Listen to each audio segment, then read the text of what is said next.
is just standing on their feet for the performance of Cape Verde, and he's gone. Is the Spanyol datang dengan status juara Eropa. Nama besar, skuad mewah, dan prediksi kemenangan mudah mengiringi langkah La Furia Roja saat menghadapi Cape Verde. Namun yang terjadi justru di luar dugaan. Alih-alih pesta gol, Spanyol malah gagal mencetak 1 gol pun. Hasil imbang 0-0 langsung memicu kritik keras terhadap Luis de la Fuente. Keputusan mencadangkan Lamine Yamal dan Nico Williams menjadi sorotan utama. Apakah Spanyol terlalu percaya diri? Apakah mereka meremehkan Cape Verde?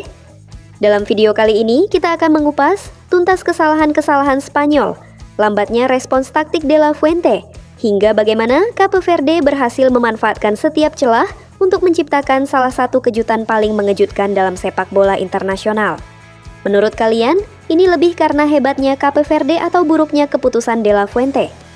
Tulis pendapat kalian di kolom komentar. Jangan lupa like, share, subscribe, dan aktifkan lonceng notifikasi agar tidak ketinggalan update terbaru dunia sepak bola bersama Fulltime ID.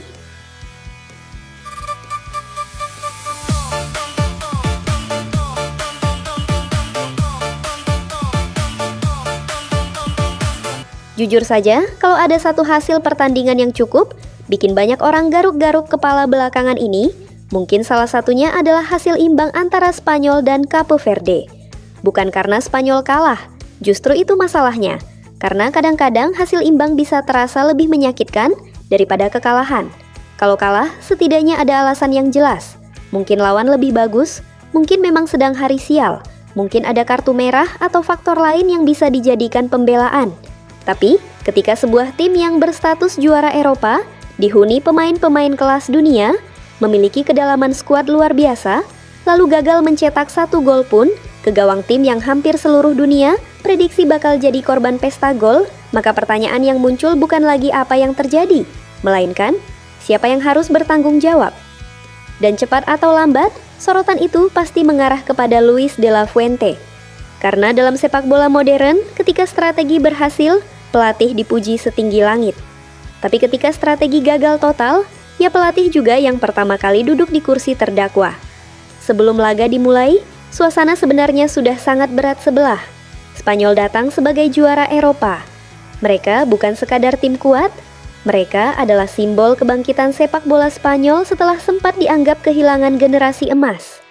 Banyak pengamat bahkan mulai memasukkan nama mereka ke dalam daftar favorit Piala Dunia berikutnya. Skuadnya muda, skuadnya lapar, skuadnya bertalenta, dan yang paling penting, mereka punya pemain-pemain yang bisa mengubah pertandingan dalam hitungan detik. Di atas kertas, Cape Verde seharusnya tidak menjadi masalah besar. Bahkan sebagian orang mungkin berpikir pertandingan ini hanya formalitas. Masalahnya, sepak bola tidak pernah dimainkan di atas kertas. Kalau sepak bola ditentukan oleh kertas, statistik, nilai pasar, dan jumlah followers Instagram pemain, mungkin pertandingan tidak perlu dimainkan. Tinggal lihat nilai skuad, kasih trofi, lalu semua pulang. Sayangnya tidak begitu. Yang dimainkan adalah pertandingan sungguhan. Dan di lapangan, Cape Verde ternyata tidak membaca naskah yang sudah dibuat banyak orang. Mereka menolak menjadi korban. Mereka menolak menjadi pelengkap pesta. Mereka menolak menjadi tim yang datang hanya untuk berfoto dengan pemain Spanyol. Disinilah kesalahan pertama Spanyol mulai terlihat. Bukan soal taktik, bukan soal teknik, tetapi soal mentalitas, yaitu merasa pertandingan akan berjalan mudah. Perhatikan keputusan Luis de la Fuente sebelum kick-off. Lamine Yamal tidak menjadi starter. Nico Williams juga tidak menjadi starter. Nah, ini menarik, karena dua pemain inilah yang selama beberapa bulan terakhir menjadi sumber ledakan utama serangan Spanyol. Dua pemain yang bisa menciptakan kekacauan bahkan ketika permainan sedang macet. Dua pemain yang mampu mengubah pertandingan hanya dengan satu aksi individu. Tapi justru dua pemain ini disimpan. Pertanyaannya sederhana. Kalau bukan karena merasa lawan tidak terlalu berbahaya, lalu apa alasannya? Karena mari kita jujur. Kalau Spanyol sedang menghadapi Prancis, Argentina, Inggris, Brasil, atau Jerman, apakah Yamal dan Nico akan dicadangkan? Kemungkinan besar tidak. Artinya, ada persepsi tertentu yang muncul sebelum pertandingan, bahwa kemenangan akan tetap datang meskipun tanpa kekuatan terbaik sejak awal. Dan disinilah sepak bola sering menghukum kesombongan. bukan kesombongan yang diumumkan lewat konferensi pers, bukan kesombongan yang diteriakkan ke media, tetapi kesombongan yang muncul dalam bentuk keputusan. Kesombongan yang terlihat dari cara memperlakukan pertandingan. Kesombongan yang berkata, tenang saja, nanti juga menang. Masalahnya, Cape Verde ternyata tidak ikut skenario itu. Mereka justru datang dengan disiplin yang luar biasa, sementara Spanyol terlihat terlalu santai. Dan perbedaannya mulai terlihat sejak menit-menit awal. Spanyol memang menguasai bola, tapi pertanyaannya, untuk apa? Karena dalam sepak bola, ada satu statistik yang sering menipu banyak orang, yaitu penguasaan bola. Kadang orang melihat angka 70% penguasaan bola, lalu langsung menganggap sebuah tim bermain hebat. Padahal belum tentu.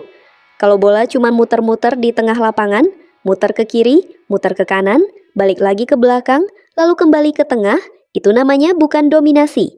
Itu namanya memegang bola. Dan dua hal itu berbeda. Dominasi harus menghasilkan ancaman. Dominasi harus menghasilkan tekanan. Dominasi harus membuat lawan panik. Yang terjadi pada Spanyol justru sebaliknya. Mereka memegang bola, Cape Verde memegang kendali emosi pertandingan. Semakin lama pertandingan berjalan, semakin nyaman pemain Cape Verde. Mereka mulai sadar sesuatu, ternyata mereka bisa dihentikan. Dan ketika keyakinan itu muncul, situasi berubah total. Karena sepak bola bukan hanya permainan kaki. Sepak bola juga permainan kepala, permainan mental. Ketika tim kecil mulai percaya mereka bisa bertahan, mereka menjadi 2 kali lebih berbahaya. Ketika tim besar mulai frustrasi, mereka menjadi 2 kali lebih lemah. Dan itulah yang terjadi. Spanyol terus mengalirkan bola, tapi kreativitas mulai menghilang, ide mulai habis, kecepatan serangan mulai menurun, umpan demi umpan terus mengalir, namun tidak ada luka yang tercipta. Cape Verde seperti petinju yang terus dipukul dengan pukulan ringan. Banyak pukulan masuk, tapi tidak ada yang cukup kuat untuk menjatuhkan mereka. Semakin lama justru petinju itu makin percaya diri, makin berani, makin yakin bisa bertahan sampai akhir. Dan yang paling mengkhawatirkan bagi Spanyol adalah mereka terlihat tidak memiliki rasa urgensi. Seolah-olah mereka berpikir gol pasti akan datang cepat atau lambat. Padahal pertandingan tidak pernah bekerja seperti itu. Gol tidak datang karena status juara Eropa. Gol tidak datang karena nilai pasar pemain lebih mahal. Gol tidak datang karena media memprediksi kemenangan. Gol datang karena diciptakan. Dan sampai titik tertentu, Spanyol terlihat terlalu nyaman menunggu gol datang sendiri. Padahal sepak bola tidak pernah memberikan hadiah kepada tim yang hanya menunggu. Sepak bola selalu memberi hadiah kepada tim yang memaksa. Dan Cape Verde memahami itu jauh lebih baik daripada Spanyol pada malam tersebut. Nah, masalah terbesar Spanyol sebenarnya baru mulai terlihat ketika pertandingan memasuki fase yang paling menentukan, yaitu saat rencana pertama gagal. Karena di level sepak bola elit, semua pelatih pasti datang dengan rencana utama. Tetapi, pelatih hebat dibedakan oleh satu hal penting. Apa yang dia lakukan ketika rencana utama berantakan? Disinilah Luis de la Fuente mulai mendapat sorotan yang lebih tajam. Sebab semakin lama pertandingan berjalan, semakin jelas terlihat bahwa Spanyol sedang mentok. Mereka menguasai bola, mereka mengontrol ritme, mereka memegang inisiatif, tetapi mereka tidak mengontrol hasil. Dan itu masalah besar, karena tujuan sepak bola bukan mengumpulkan statistik cantik, tujuannya mencetak gol. Kalau penguasaan bola bisa menentukan pemenang, mungkin papan skor diganti menjadi laporan Excel. Sayangnya tidak begitu. Yang dihitung tetap satu hal, gol, dan sampai menit demi menit terus berjalan, angka di papan skor tetap saja 0-0. Di titik ini, banyak orang mulai menunggu respons dari pinggir lapangan. Karena biasanya ketika sebuah tim mulai buntu, pelatih akan melakukan sesuatu. Mengubah pola, mengubah ritme, mengubah pendekatan. Atau setidaknya, mengirim sinyal bahwa ada solusi yang sedang disiapkan. Masalahnya, respons itu terasa terlalu lambat, terlalu hati-hati, terlalu nyaman. Seolah-olah Spanyol masih berpikir bahwa gol akan datang dengan sendirinya. Padahal kenyataan di lapangan justru menunjukkan hal yang berbeda. Cape Verde semakin kuat, semakin rapat, semakin percaya diri.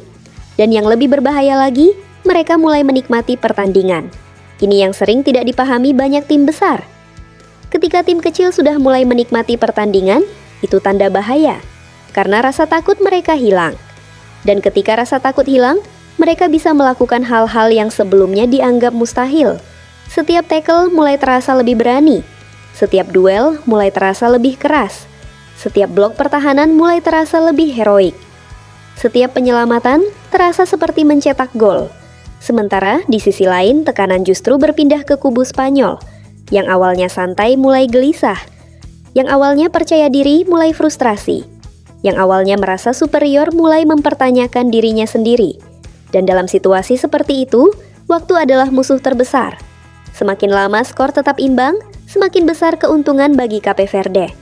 Ironisnya, Spanyol seperti terlambat menyadari hal tersebut. Lalu akhirnya perubahan dilakukan.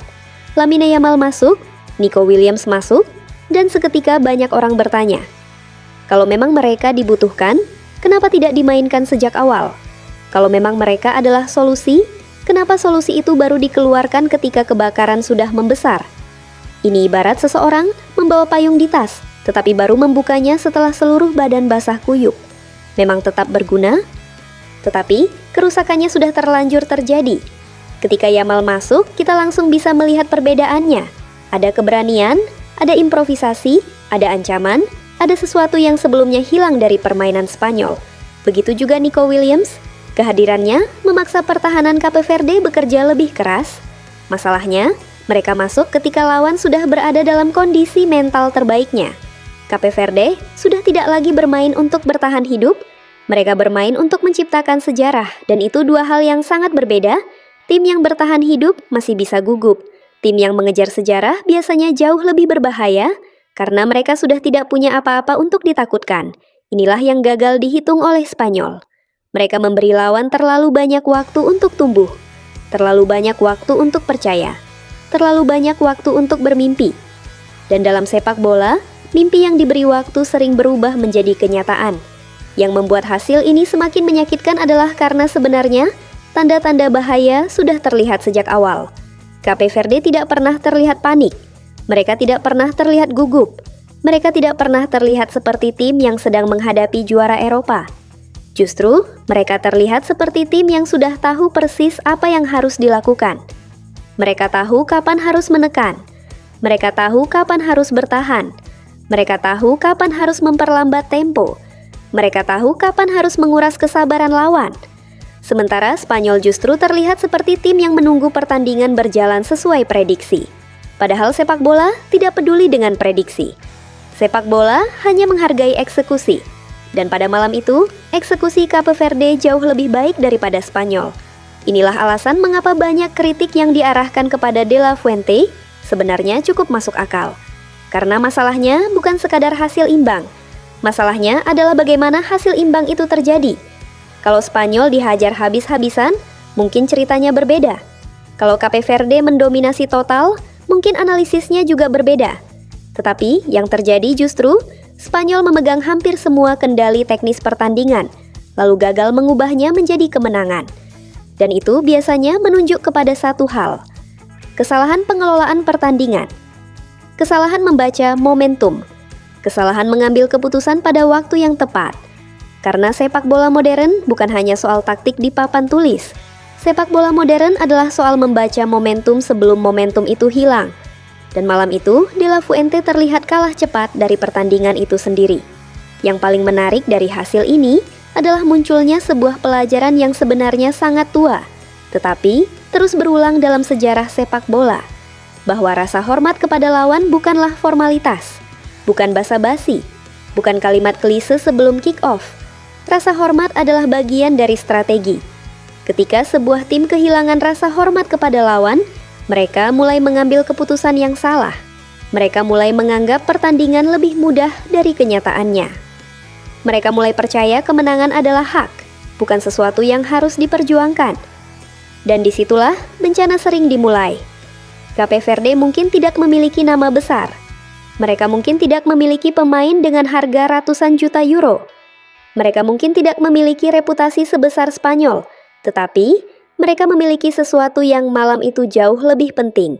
Mereka memiliki fokus, mereka memiliki disiplin, mereka memiliki rasa lapar, dan yang paling penting, mereka memiliki penghormatan terhadap pertandingan. Mereka bermain seperti tim yang tahu setiap detik sangat berharga. Sementara Spanyol bermain seperti tim yang yakin waktu akan selalu memihak mereka. Nyatanya tidak. Ketika peluit panjang berbunyi, papan skor tetap menunjukkan angka 0-0. Cape Verde merayakan hasil itu seperti kemenangan. Dan jujur saja, mereka pantas melakukannya. Karena mereka telah bekerja keras untuk mendapatkannya. Sementara Spanyol pulang membawa satu pelajaran mahal, bahwa nama besar tidak mencetak gol, bahwa statistik tidak mencetak gol, bahwa status juara Eropa tidak mencetak gol. Yang mencetak gol adalah keputusan yang tepat, eksekusi yang tepat, rasa hormat kepada lawan, dan kemampuan beradaptasi ketika keadaan tidak berjalan sesuai rencana. Jadi pada akhirnya, hasil ini bukan hanya cerita tentang hebatnya Cape Verde. Ini juga cerita tentang bagaimana Spanyol gagal mengelola pertandingan yang seharusnya bisa mereka menangkan. Dan terkadang, kegagalan terbesar bukan terjadi karena lawan terlalu kuat, melainkan karena kita terlalu yakin bahwa lawan tidak cukup kuat untuk menyakiti kita. Spanyol belajar pelajaran itu dengan cara yang paling mahal, di atas lapangan, di depan dunia, dan di hadapan tim yang sejak awal dianggap hanya akan menjadi korban. Ternyata, korban yang diremehkan itulah yang berhasil membuat sang raksasa tersandung. He's just standing on their feet for the performance of Cape Verde, and he's got